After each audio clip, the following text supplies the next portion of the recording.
Today's fast-paced world is generating new customer requirements, technology, and competition, putting increased pressure on IT departments. To keep up, organizations need to focus on continuous improvement of IT services. But what exactly is continuous improvement?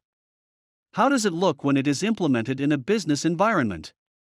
This webinar precisely answers these questions. Hey guys, I am Eric from Invensis Learning. I welcome you all to this session on continual service improvement. This is a recording of a webinar held by Invensis Learning on the topic 7 Steps of Continual Service Improvement. Let's quickly take a look at the topics that were discussed in the webinar. In this session, first you will learn about what exactly is continual service improvement and why it is really important in the age of digital transformation today.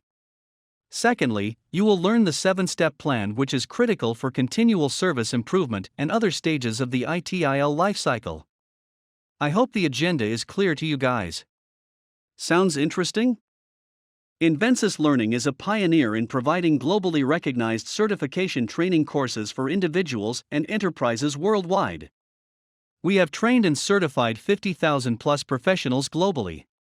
At Invensis Learning, we offer webinars on many other interesting topics from different domains such as project management, agile methodology, DevOps, IT service management, and others. To view such interesting content, subscribe to Invensis Learning YouTube channel. So, coming back to this webinar, it was presented by Carla R. Jenkins. She has over 10 plus years of experience helping private and public sector businesses increase their profits and productivity while decreasing their costs. She also has bagged a lot of renowned certifications such as IT Infrastructure Library, ITIL, Project Management Professional, and Certified Scrum Master. Without any further ado, let us get started. Come here today and do this webinar, the Continual Service Improvement, 7 Steps of the Process. I'm also very happy that I have the people in attendance and that they're interested in this webinar. So I see the slide, so I'm going to get out of this, go back into it so here we go. A little bit about me, but first we're going to say this is the continual service improvement model. There's 5 steps to ITIL. Give you a little bit background about it. ITIL is IT Infrastructure Library, and it was first originally created in the United Kingdom in the mid to late 80s, and it was to consolidate knowledge about information technology service. So, at the time it was mostly hardware, but they also started to be the advent of software, and they wanted to make sure that they had a way, a standard that every place in the United Kingdom that they were able to have a uniform standard so they could understand the changes and the modification behind the changes. So as you see here on the slide, it says continual service improvement. There are actually 5 stages of continual service improvement. And from the beginning to the end, the first one is service strategy. The second one is service design. The third one is service transition. The fourth one is service operation. And the fifth one, which we're going to discuss today, is continual service improvement. So I'm going to go through each one of the 5. And for the first one of strategy, it's about the value of the service. So for instance, we all have cell phones, and the value of the service is to be able to communicate. It can be virtually, over the phone, via text message, what have you. But there has to be a value proposition for the customer to give you a reason behind it. You just can't create things for just like gold plating just to say that you created it. The customer either has to demand it or there has to be a business reason behind it. So once you do get that, the next is to be able to design the service, and you have a service design package, which is SDP, which is at the end of that, and that SDP becomes the input for service transition. So you're in this stage for service transition, you're preparing your service to actually go live. So you're doing internal testing with your customers, other departments, to get the bugs out of everything before it goes live. And then once the service does go live, then you're in the service operation stage. That's where you get the help desk, the customer service, the call centers, the data centers, because the service is going live. You may have customer complaints, you may have customer inquiries, people may want upsells or upgrades or a new service that could complement the current service that you have out there. And then finally, the fifth stage that I'm going to talk about today is continual service improvement. And continual service improvement is where you ask, there's 7 steps towards it, and it helps the service become better by taking all of the feedback during the service operation phase and making sure that you incorporate it to make that service or that product better. Also, what I want to say is that even though this is the 5th and final stage, the input at the end of continual service improvement actually becomes the new input when you start over again with the new model and service strategy and service design. So you can use an example like the iPhone. Every new iPhone, like the iPhone 10 now, will, once it goes through the continual service improvement phase, it will become the old version. But that's the new input, like when the customers are coming back and they say the screen is too small or it's too shiny or something, and they improve upon it, and then that's the new input for the next realm of ITIL. Also regarding ITIL, you have certification, and that certification is, here we go.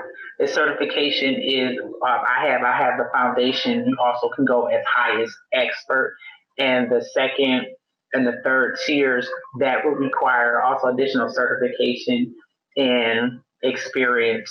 So I'm getting to continual service improvement. And this is a timely webinar because everyone is talking about continuous improvement, especially since this is the last week of January and every business wants to do better this year than last year. Nothing is ever good enough. You can't just say, it's currently working, because everything is changing whether we want it or not. And if you're not improving, your competitors are. I gave a couple of examples of companies that stayed stagnant and didn't improve, from like Circuit City, Montgomery Ward. You can also point out Sears, Kmart. There's a lot of companies that didn't stay continuously improving, and they ended up in the graveyard because they refused to change. And that is the importance of continual service improvement, always changing, always improving. And the reason why I'm also doing this webinar is the problem with continual service improvement is that people think it's very, very hard. It really isn't. And that's the reason why I'm doing this webinar, because it really isn't. So simply put, just to make it easy, continual service improvement definition focuses on service improvement that support business processes. And CSI is the final stage of IT service management lifecycle. As I mentioned, in the 5 cycle stages are service strategy, design, transition, operation, and continual service improvement. And in the service management, there are 7 steps to continual service improvement. So here are the 7 steps. First step, define what you should measure. Second, state what you will measure. Third, collect the data. Fourth, process the data. Fifth, analyze the data and information. Sixth, present and use the information. And 7th, implement corrective action. So these are the 7 steps, and they're very easy because I do feel that you have done this in your own career, your own life right here. I'm also going to use an example to make it easy. So everyone has gone through a software patch throughout the enterprise. Like you have to upload, update your Word, update Internet Explorer, update your current software. And that's a software service patch update. So I'm going to use that as an example when discussing each of these steps so that you can get a familiarity on how to implement the different steps. So I mentioned the service patch update because it's very familiar for you. And I just feel that when you give an example, it's not just theory, it's applicable. So the first step is to find what you should measure. So you have to select a specific metric to see if there's any movement. And as I mentioned, what I'll be measuring for the software service update patch is to see how, for each department it takes, how it uploads, and how people are using it. Also, you have to have a definition because you can't manage what you don't measure. So just having a metric or a measurement is very important. You have to have a central focus. And oftentimes, I feel what happens before anything else is when you try to define what you should measure, people really don't know. And that's why a lot of the continuous service improvement efforts, they go in this constant loop and people really don't know what to do because no one has defined what you should measure. Well, with this, we're going to be doing the service patch update. So that's step one.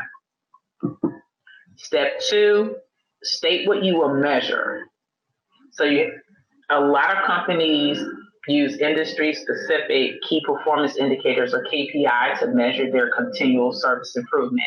That's a very wise choice because whenever you do something, you want to make sure you're comparing your efforts to the industry efforts. We call that also benchmarking, and benchmarking is where you take the top companies in your field and you take what you like about them and what you want to emulate. And by either using benchmarking or key performance indicators to measure, you'll always, if you ever get stuck or if something is underperforming, you could look at the benchmark and see those companies and how they're performing and how they're responding. And it's a way to get back on track. So for the second step, state what you would measure. Just select the key performance indicator that you want to measure. And in my service patch update example, I'm going to use the impact of the patch. So how does the service patch update impact the work that each department is doing? And that's what I'll use as my key performance indicator. The third step of collecting the data. So as you start your effort, start collecting the data. So I'm going to combine this with the second key performance indicator. I would recommend when you collect the data or when you roll out anything, you do sampling. So you don't roll it out enterprise-wide throughout. You pick a certain one department or one division. And that's because you want to control the variables. So it doesn't matter whether or not it's a new product or an old product, you still have to control what's happening because you don't know how it will react, whether or not it be a good reaction or a bad reaction, but you want to control the response variables. And you have to look at continuous service improvement when you're collecting the data as an experimental phase. So you are doing an experiment because you have never done this before, even if it's a current or reoccurring product. So regarding my service patch update, once I collected the data for one department, I'll then roll out the service patch update to the next department and the next department until all of the departments have the patch. I would also recommend that you have a specific time period of daily, weekly, biweekly, and monthly to see the data performance over a specific period of time. As I mentioned in the beginning, this continual service improvement, even though it's new now, it will be the new input or the new service once you redo the cycle again, the life cycle again. And so it will become the old input. And by having a time period, you would be able to compare what you're currently doing now for when you use it as an input for your new service or your new service update. So having a time period of how it performed every week or month or bi-weekly will let you see the performance, because this, once it's done, will become your key performance indicator and your benchmark. So it will become old data that you will use to reference your new service effort. Also, what I would wanted to mention for number 2 of state what you would measure, I would recommend using no more than 3 key performance indicators to measure, because you don't want it to become so overwhelming and so intricate that you really get overwhelmed, and that will actually hurt your continual service improvement effort. So number 4 is process the data. Once you collected the data, start processing it. Usually you store your data in a database or spreadsheet to synthesize it. Actually, once you start collecting it, you can actually start processing it. So for instance, say you rolled out the service patch and you're in your second department, you can now take the data you collected from the first and start processing that and start creating the key performance indicators and start seeing how the data is performing, what's going well, what's not going well, because then you can make the changes. And as I mentioned here on the slide, you can use the key performance indicator as the main variable to group the data and or review the company's CSI performance. So I'm going to use the impact for the service patch to review the updates performance across each new department. As I mentioned, you can start using it as the benchmark. So don't wait all the way until the end to process everything. As soon as things are done, you can start processing, but that's the 4th step. The 5th step is analyze the data and information. So what does the data say? What is it telling you? And in this step, use the industry-specific benchmarks and key performance indicators to compare your company's CSI performance to these standards, because you want to make sure that your service effort and your continual service improvement effort is the best in class and it's meeting the industry standards. Because when it is meeting the industry standards, that also means that's a very good usage of resources and money, and that you're actually delivering value to the customer. The 6th step is present and use the data and information. You're gonna, present all of your findings to management, the good, the bad, and the ugly. So usually whenever you do these efforts, you have to present.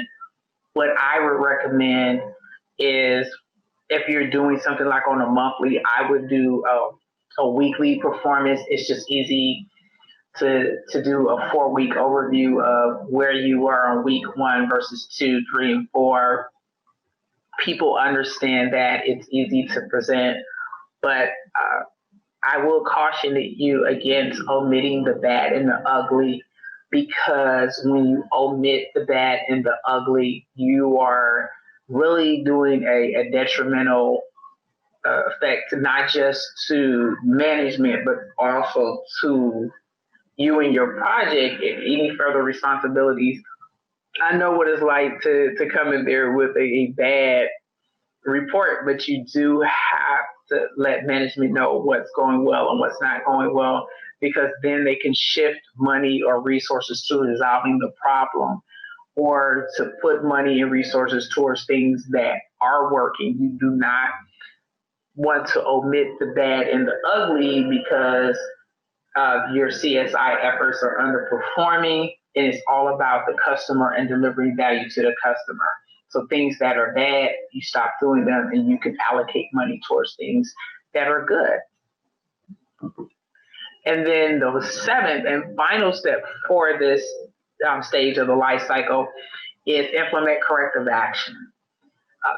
continual service improvement is a continuous feedback loop. This is the 7th step. This is your new benchmark, as I mentioned, because when you do your new service or update, you don't stop here. You start the process all over again, but now you have a new and improved product or service. And so for the service patch update, once everything is done, you know how to do this update. You implemented the corrective action. You know what works throughout every single department. You phased out any bugs that you've had in going from department to department. You presented the information to management, and your next after action report would be going through the whole process, but also what you would do differently. And as I mentioned before, once you are done, that input now becomes the new baseline, the new benchmark for the new update. So the 7 steps are, do the recap. So a recap of that, of what is CSI, continuous service improvement. It's a way of improving the business processes. And I'm also going to give you the 7 steps. The 7 steps are: define what you should measure, state what you will measure, collect the data, process the data, analyze the data and information, present and use the information, and finally, implement corrective action. Hope you guys found the session interesting. If you are interested to pursue your career in IT service management, Invensis Learning can help. At Invensis Learning, we offer instructor-led live online ITIL Foundation certification training, which is designed for working professionals. Get certified today and stand out from the rest of the crowd. For more updates on trending technologies, subscribe to Invensis Learning YouTube channel. Also, if you have any queries, share them with us in the comments section.